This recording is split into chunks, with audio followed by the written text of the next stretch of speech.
Hello student, मैं हूं विक्रम और आज हम लोग करेंगे रिवीजन नंबर 2। रिवीजन नंबर 2 में कुछ क्वेश्चंस हैं जिस पे हम लोग डिस्कस करेंगे। पहला क्वेश्चन है, who are the consumers in an economy. एक अर्थव्यवस्था में उपभोक्ता कौन होते हैं।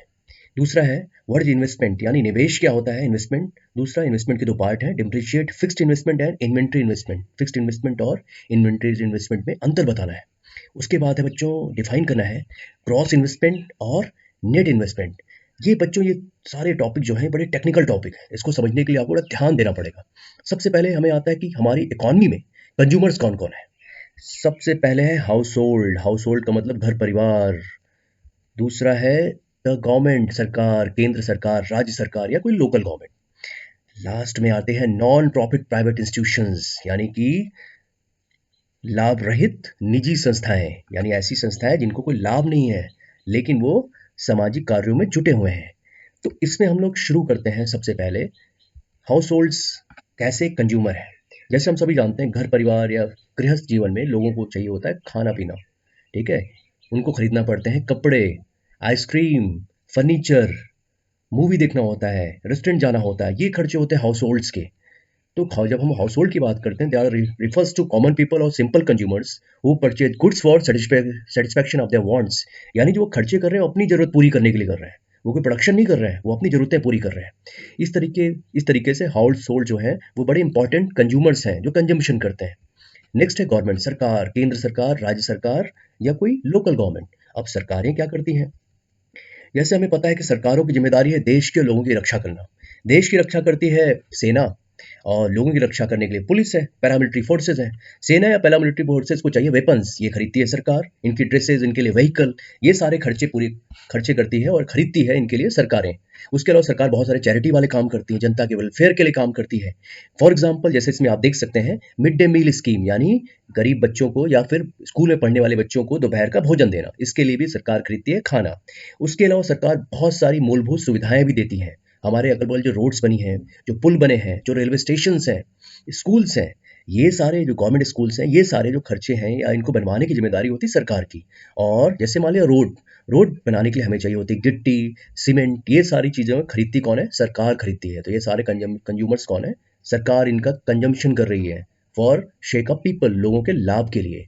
नेक्स्ट है नॉन प्रॉफिट प्राइवेट इंस्टीट्यूशंस, यानी कि लाभ रहित निजी संस्थाएं। लाभ रहित निजी संस्थाओं के बड़े बढ़िया एग्जांपल्स हैं मंदिर, मस्जिद, गुरुद्वारे, church. They are the very good example of non profit private institutions. जैसे मंदिर, गुरुद्वारे, मस्जिदों में प्रसाद बढ़ता है, लोगों को खाना खिलाया जाता है, या और बहुत सारे धार्मिक और सांस्कृतिक कार्य होते हैं। इसमें इनका कोई प्रॉफिट नहीं है। हो सकता है इनके बहुत सामाजिक और धार्मिक या राजनीतिक लक्ष्य हों, लेकिन इसमें इनका कोई आर्थिक लाभ नहीं है।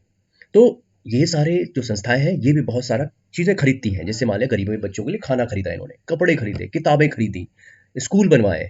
तो इसके लिए भी इनके लिए इनको खर्चा करना पड़ता है, ठीक है। इस तरीके से नॉन प्रॉफिट प्राइवेट इंस्टीट्यूशंस भी बड़े इंपॉर्टेंट कंज्यूमर्स हैं। तो बच्चों क्लियर हुआ। जैसे आप देख सकते हैं यहाँ लंगर लगा हुआ है, खाना मिल रहा है, स्कूल बच्चों के लिए बनी हुई लाइब्रेरीज। अब हम आगे चलते हैं। जैसे हाउस होल्ड्स के खर्चे, या गवर्नमेंट के खर्चे, या नॉन प्रॉफिट प्राइवेट इंस्टीट्यूशंस के खर्चे। अगर हम तीनों के कंजम्पशन के खर्चों को जोड़ लेते हैं तो इससे निकल के आता है टोटल कंजम्पशन एक्सपेंडिचर। समझ में आया। कंजम्पशन यानी कि उपभोग के खर्चे, यानी पूरे उपभोग के खर्चे। किसी भी इकोनॉमी में अगर टोटल कंजम्पशन एक्सपेंडिचर आपको निकालना है तो सारे किसी देश के सारे हाउस होल्ड्स में जितने भी लोग हैं उन्होंने कितना खर्चा किया है, सरकार ने कितना खर्चा किया है, और नॉन प्रॉफिट प्राइवेट इंस्टीट्यूशंस ने कितना खर्चा किया है, इनके खर्चे अगर जोड़ लेंगे तो निकल के आता है टोटल कंजम्पशन एक्सपेंडिचर। अब हम मुझे आशा है कि आपको ये समझ में आ गया होगा। अब हम आगे चलते हैं। आगे चलने में जैसे मैंने तुम्हें पहले बताया है, कैपिटल गुड्स क्या है। कैपिटल गुड्स ऐसे गुड्स होते हैं जिससे हम लोग प्रोडक्शन करते हैं। This is an example of final goods, as we all know कि ये ऐसे गुड्स हैं जिसको फाइनली हम लोग यूज करते हैं। नेक्स्ट है, this goods are use in process of production for several years in an economy. ऐसे गुड्स जिसको एक बार ले लिया तो कई साल यूज किया और इससे हम लोग नया प्रोडक्शन करते हैं। जैसे हमने एक मशीन ले ली, मशीन से हम कपड़े बनाने लगे या नई बुक पब्लिश करने लगे, ऐसे बहुत सारे काम। बिल्डिंग ले ली, स्कूल चल रहे हैं, उसके अंदर फैक्ट्री चल रही है। They are the example of capital goods. Quantity of this capital goods in a firm is capital stock. यानी कि अगर हम इन्हीं कैपिटल गुड्स की क्वांटिटी को एक फर्म में इकट्ठा करके जोड़ें तो इसको हम लोग कहते हैं कैपिटल स्टॉक या पूंजी भंडार। तो इन्हीं कैपिटल गुड्स की किसी फर्म में संख्या को हम लोग कहते हैं कैपिटल स्टॉक को या क्वांटिटी को। The quantity of this capital goods in a firm is called capital stock. ये बड़ा इंपॉर्टेंट टर्म है जो बार बार आएगा, इसलिए क्लियर रहिएगा। किसी फर्म में सारी मशीन, सारी बिल्डिंग, सारे कंप्यूटर या जो भी चीज़ें प्रोडक्शन में इंगेज हैं, उसको हम लोग अगर जोड़ लेंगे, इकट्ठा कर लेंगे, तो उस कंपनी का, फर्म का कैपिटल स्टॉक है। अब हम आगे चलते हैं और ये बड़ा इंपॉर्टेंट टॉपिक है जिसको हम लोग कहते हैं इन्वेस्टमेंट। तो क्वेश्चन ये आता है, व्हाट इज इन्वेस्टमेंट? इन्वेस्टमेंट को बड़ी आसान भाषा में समझ सकते हैं। Investment is the purchase of goods for future production. यानी जब हम लोग कैपिटल गुड्स को खरीदते हैं फ्यूचर प्रोडक्शन के लिए, तो इसको हम लोग कहते हैं इन्वेस्टमेंट। और इन्वेस्टमेंट को और तरीके से बता सकते हैं, investment refers to increase in the capital stock. आपके पास जो कैपिटल स्टॉक है या कैपिटल गुड्स है, उसकी अगर संख्या बढ़ रही है या उसको आप और ज़्यादा प्रोडक्शन कर रहे हैं, तो ये कहा जाता है कैपिटल स्टॉक। यानी इसको कहते हैं इन्वेस्टमेंट यानी निवेश। जैसे इसका एग्जाम्पल है, जैसे may be you have a firm of printing, you have a printing press. आपका एक प्रिंटिंग प्रेस है और इसमें बुक्स प्रेस होती हैं, यानी बुक्स प्रिंट होती हैं। और आपके पास एक मशीन से आप बुक प्रेस प्रिंट करते हैं। तो ये जो एक मशीन है, this part of your capital stock. For example, you bought a new machine. आपने एक नई मशीन खरीद ली। तो जो एक नई मशीन खरीदी है बच्चों, ये क्या होगी? ये होगी आपकी कैपिटल, ये होगी इन्वेस्टमेंट। क्या होगी? इन्वेस्टमेंट यानी निवेश। तो आपने जो नया खरीदा है या नए चेंजेस लाए हैं अपनी कंपनी में या फर्म में प्रोडक्शन के लिए, उसको हम लोग कहते हैं इन्वेस्टमेंट। क्लियर है? चलो हम आगे चलते हैं। इन्वेस्टमेंट को और ज़्यादा क्लियर समझने के लिए हम इसके दो पार्ट्स को समझना जरूरी है। इन्वेस्टमेंट के दो कंपोनेंट्स हैं, एक को कहते हैं फिक्स्ड इन्वेस्टमेंट, दूसरे को कहते हैं इन्वेंट्री इन्वेस्टमेंट। एक इंडस्ट्री या फर्म या फैक्ट्री के लिए ये दोनों इन्वेस्टमेंट बहुत जरूरी है बच्चों। जैसे फिक्स्ड इन्वेस्टमेंट को हम लोग कहते हैं फिक्स्ड कैपिटल फॉर्मेशन। ये जो टर्म है बड़ा इंपॉर्टेंट है और ये टर्म बार बार आएगा जब आप नेशनल इनकम पढ़ेंगे।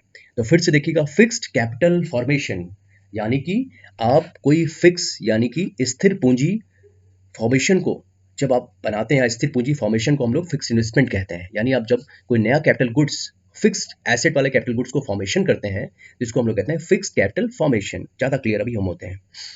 फिक्स्ड कैपिटल फॉर्मेशन या फिक्स्ड इन्वेस्टमेंट का मतलब होता है इंक्रीज इन स्टॉक और फिक्स्ड एसेट। ये फिक्स्ड एसेट क्या है? ऐसी संपत्ति जो फिक्स हो, एक बार ले ली तो सालों साल यूज करते रहे। जैसे बिल्डिंग बनवा ली किसी फर्म ने, तो ये कई साल, दसों साल यूज कर रहे हैं। मशीनरी ले ली तो कई साल तक हम प्रोडक्शन कर रहे हैं। व्हीकल, एक ट्रक ले लिया तो कई साल तक उससे ट्रांसपोर्टेशन कर रहे हैं। कंप्यूटर ले लिया, कई साल तक सर्विसेज दे रहे हैं, यूज कर रहे हैं। तो ये सारे एग्जाम्पल हैं बच्चों फिक्स्ड कैपिटल फॉर्मेशन या फिक्स्ड इन्वेस्टमेंट के। समझ में आया? तो इसमें अगर इनकी संख्या बढ़ती है, तो अगर हम इनकी संख्या बढ़ाते हैं, तो उसको कहते हैं फिक्स्ड इन्वेस्टमेंट। समझ आया? अगर हम लोग बिल्डिंग की संख्या बढ़ाते हैं, एक नई मशीन लेते हैं, एक नया ट्रक लेते हैं या एक नया कंप्यूटर लेते हैं, तो ये एग्जांपल है हमारा फिक्स्ड इन्वेस्टमेंट का या फिक्स्ड कैपिटल फॉर्मेशन का। यानी फॉर्म हो रही है, नई जो कैपिटल है, फिक्स्ड कैपिटल है या फिक्स्ड एसेट है, वो फॉर्म हो रही है। अब हम आगे चलते हैं। आगे जो चलेंगे तो इसको हम लोग कहते हैं इन्वेंट्री इन्वेस्टमेंट। क्या कहते हैं बच्चों? Inventory investment. इन्वेंट्री इन्वेस्टमेंट एक बड़ा ही इंपॉर्टेंट टर्म है और लोग बड़ा कंफ्यूज होते हैं। देखो बच्चों, इन्वेंट्री इन्वेस्टमेंट का मतलब होता है goods and materials that a business hold for ultimate goal of sale. यानी ऐसे सामानों की सूची जिसे एक फर्म रखती है बेचने के लिए। यानी फर्म के पास ऐसी बहुत सारी चीजें रहती हैं जिसको बेचने के लिए रखती हैं। थोड़ा और क्लियर करता हूँ। देखो बच्चों, कुछ चीज़ें हैं जो फर्म रखती हैं फिक्स्ड एसेट्स के अलावा। जैसे उसके पास होता है फिनिश्ड गुड, तैयार माल, या यानी फॉर एग्जांपल एक कार की फैक्ट्री है। उस कार की फैक्ट्री में कुछ कारें आपने नहीं बेची, आपकी फर्म में पड़ी हुई हैं, बाकी आपने निकाल दी, लेकिन 100 जो कारें हैं वो आपकी फर्म में अभी तक पड़ी हुई हैं। तो जो फिनिश्ड गुड्स हैं लेकिन अभी बेचे नहीं गए, अनसोल्ड गुड्स हैं, इन्हीं को हम, यही है हमारे finished goods. They are the part of inventory stock. Second है semi finished goods.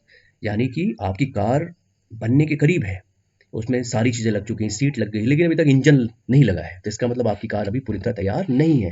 They are in process of production. This an example of semi finished goods. ये एग्जांपल किसका है? सेमी फिनिश्ड गुड का। और लास्ट में आता है raw material. Raw material यानी कच्चा माल। इसको हम ऐसे समझ सकते हैं, जैसे आपको बनाना है केक। केक के लिए चाहिए आपको milk, egg, sugar and so many things. लेकिन और इन्हीं मिल्क, शुगर, एग को ही हम कहते हैं रॉ मटेरियल। यानी these are the ingredients use for producing any new item. कोई नई चीज बनाने के लिए जो जो इंग्रेडिएंट चाहिए होते हैं, उसी को रॉ मटेरियल कहते हैं।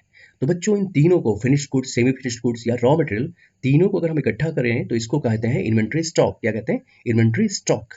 समझाया? इन्वेंट्री स्टॉक ऐसी चीजें हैं या ऐसी सामानों की सूची है जिसको आज नहीं कल फर्म किसी तरीके से बेच देगी। ठीक है? और इसके तीन पार्ट्स हैं, finished goods, semi finished goods और रॉ मटेरियल। ठीक है? और यहीं पे अगर finished goods, semi finished goods या रॉ मटेरियल की संख्या बढ़ती है समय के साथ, तो ये कहा जाता है इन्वेंट्री इन्वेस्टमेंट। क्या कहा जाता है? Inventory investment.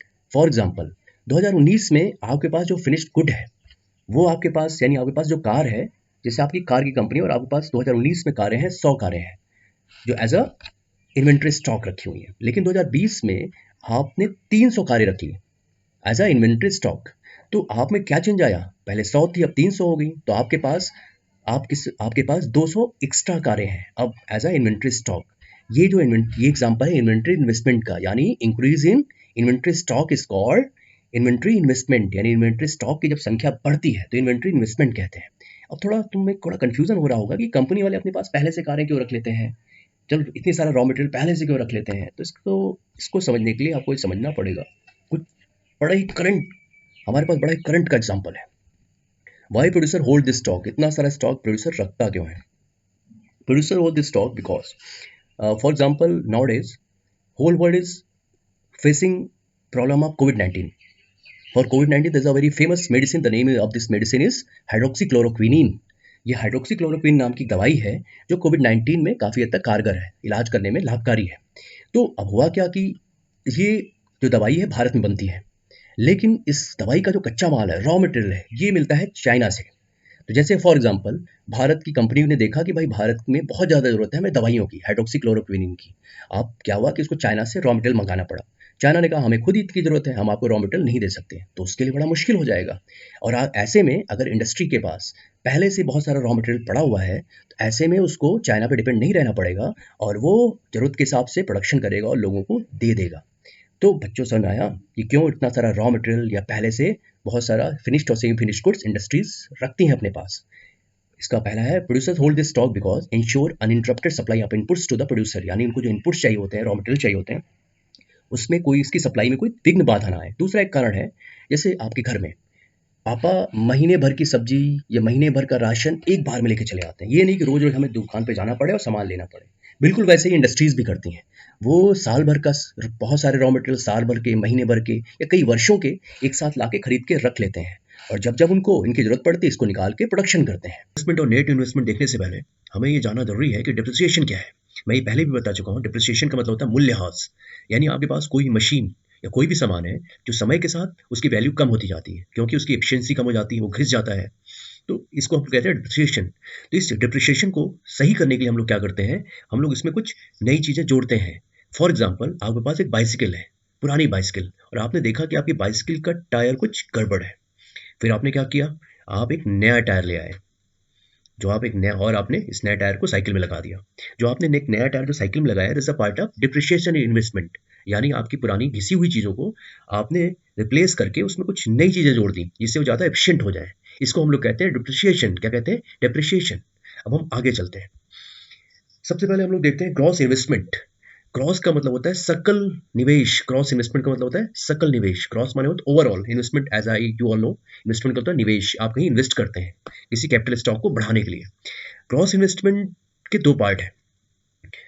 पहली चीज आती है डिप्रिसिएशन, जो मैंने पहले बताया कि आपकी कोई पुरानी मशीन है या कोई पुराना फिक्स्ड एसेट है जिसमें कोई कमी है, पुराना हो चुका है, खराब हो चुका है या इसमें घिस गया है, एफिशिएंसी कम हो गई है, तो आपने क्या किया, उसकी एफिशिएंसी बढ़ाने के लिए कुछ इन्वेस्टमेंट किया। इसको हम लोग कहते हैं डिप्रिसिएशन। क्या कहते हैं? डिप्रिसिएशन। अब दूसरा एक पार्ट है, वो है net addition to existing capital stock. For example आपकी साइकिल है और आपने खर्चा और आपने देखा कि आपका टायर खराब है तो आपने एक नया टायर लगवा दिया, लेकिन आपने इसमें बिल्कुल एक नई चीज लगाई है। वो लगवाई है आपने एक नई घंटी लगवा दी है। जो एक आपने नई घंटी अपनी साइकिल में लगवाई है, ये एग्जाम्पल है आपका net addition to capital stock. ठीक है, तो आपको क्लियर हो गया होगा कि ग्रॉस इन्वेस्टमेंट में दो चीजें जुड़ती हैं, एक डिप्रिसिएशन, दूसरा net addition to existing capital stock. अब हम लोग चलते हैं ग्रॉस इन्वेस्टमेंट के बाद चलते हैं नेट इन्वेस्टमेंट पे। किस पे चलते हैं? नेट इन्वेस्टमेंट पे। नेट का मतलब होता है शुद्ध इन्वेस्टमेंट, यानी आपने जो पुरानी चीजें, घिसी पिटी चीजों को सही कराने के लिए खर्चा किया उसमें इसको नहीं जोड़ा जाएगा। इसमें बिल्कुल नई चीज जोड़ी जाएगी, जैसे आपकी साइकिल की नई घंटी। जो नई घंटी है वो नेट इन्वेस्टमेंट का पार्ट है। Bell is an example of net investment in bicycle. Capital use as net addition to existing capital stock. यानी आपकी जो पहले से कैपिटल स्टॉक है, जब इसमें आप कुछ नया जोड़ते हैं तो एग्जाम्पल है ये नेट इन्वेस्टमेंट का, शुद्ध निवेश का एग्जाम्पल है। ठीक है, ग्रॉस इन्वेस्टमेंट मैं एक बार फिर से रिपीट करता हूँ। ग्रॉस इन्वेस्टमेंट बनता है दो चीज़ों से, net investment plus depreciation. Depreciation क्या है? ग्रॉस ग्रॉस इन्वेस्टमेंट बनता है नेट इन्वेस्टमेंट प्लस डिप्रिसिएशन से। उसके बाद आता है नेट इन्वेस्टमेंट। नेट इन्वेस्टमेंट में होता है ग्रॉस इन्वेस्टमेंट माइनस डिप्रिसिएशन। या नेट इन्वेस्टमेंट क्या होता है? जब आप ग्रॉस इन्वेस्टमेंट में डिप्रिसिएशन को निकाल देते हैं तो ये बनता है नेट इन्वेस्टमेंट। और ये बड़ा इंपॉर्टेंट है। आप जब जीडीपी पढ़ेंगे या आप नेशनल इनकम पढ़ेंगे उस समय ये जो टर्म है ये आपके लिए काफ़ी हेल्पफुल रहेगा। तो बच्चों आपको समझ में आ गया होगा। तो हम लोग नेक्स्ट वीडियो में हम लोग करेंगे रिवीजन 3 पार्ट। तब तक के लिए thank you and may God bless you.